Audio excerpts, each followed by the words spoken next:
लेकिन सोचने वाली बात यह है कि यदि आपके घर का कोई सदस्य किसी के कब्जे में है तो आप उसे बातचीत के टेबल पर लाएंगे, उन्हें बचाने का प्रयास करेंगे, सामने वाले को मनाएंगे, खुश करेंगे, उसे फुसलाएंगे या फिर उसे धमकाएंगे। आप ये भी कह सकते हैं कि धमकाया भी जा सकता है, लेकिन धमकाया तब जा सकता है जब आप धमकाने की स्थिति में हो। 1 साल से अधिक का समय बीत चुका है। यदि धमकाने की स्थिति में थे तो अब तक क्या कर रहे थे? जिस मीडिया को मोदी सरकार से सवाल करना चाहिए कि 1 साल से अधिक का समय बीत गया, अब तक हमारे देश के अधिकारी कतर की जेल में बंद रहे, आपने अब तक क्या किया? आप तो खुद को विश्वगुरु कहते हैं, विकसित भारत का झंडा लेकर घूमने की कोशिश कर रहे हैं। आपके एक फोन से रूस और यूक्रेन का युद्ध रुक जाता है, फिर कैसे भारत के 8 जांबाज अधिकारियों को कतर में फांसी की सजा सुना दी गई? और अब इस खबर को सुनकर आपकी सरकार आश्चर्य प्रकट कर रही है। हमें आश्चर्य है कि कैसे हो गया, जबकि महीनों पहले से इस बात की चर्चा हो रही थी कि अधिकारियों को मौत की सजा सुनाई जा सकती है। आगे की बात करने से पहले आप गोदी मीडिया के चैनलों की इन रिपोर्टिंग को देख लीजिए। इनके थंबनेल पर जो टाइटल है उसे देख लीजिए और कल्पना करके देखिए कि कतर के लोग, वहां के अधिकारी और वहां का प्रशासक जब इस तरह की हेडलाइन देखेंगे तो उनके दिमाग में किस तरह की बातें आएंगी।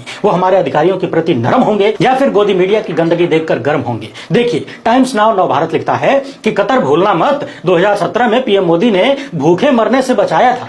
यानी यहां पर गोदी मीडिया ये बताने की कोशिश कर रहा है कि कतर 2017 में तुम भूखमरी के शिकार होने वाले थे, हमने बचा लिया था। न्यूज 18 लिखता है कि भारत अब कतर को देगा ना भूलने वाला जख्म, इनकी गंदगी देखते जाइए। न्यूज नेशन ने तो खुलासा ही कर दिया कि कतर में भारतीयों को फांसी के पीछे पाकिस्तान है। यानी जो बात अब तक मोदी सरकार को पता नहीं चली होगी कि पाकिस्तान ने भारत के अधिकारियों को कतर में फांसी की सजा दिलवा दी है, वो बात न्यूज नेशन को पता चल गई है। अब सवाल यह है कि गोदी मीडिया के अनुसार जो पाकिस्तान भूखा नंगा है, जहां आटे के लिए गृह युद्ध होता है, उस पाकिस्तान की कतर में इतनी चल रही है, तो फिर तुम कहे कि विश्वगुरु हो भाई। न्यूज 18 लिख रहा है कि पूर्व नेवी अधिकारी तो सिर्फ मोहरा है, कतर भारत से ये चाहता है, क्या चाहता है यही बता सकते हैं। न्यूज 18 का ही दूसरा थंबनेल देख लीजिए, 8 भारतीय सैनिकों को सजाए मौत, गुस्से में पीएम मोदी। सवाल यह है कि दो देशों के बीच कूटनीति से काम होता है कि गुस्से से काम होता है? ये गली छाप गुंडे हैं क्या कि झगड़ा कर लेंगे, तुम हमारा काला पकड़ के 2 घंटाप मार दो, हम तुम्हें 2 घंटाप मार दें? सोच कर देखिए, जब कतर के अधिकारी ये वाली हेडलाइन देखेंगे कि भारत अब कतर को देगा न भूलने वाला जख्म, तो वे हमारे 8 अधिकारियों के प्रति कैसा रवैया अपनाएंगे?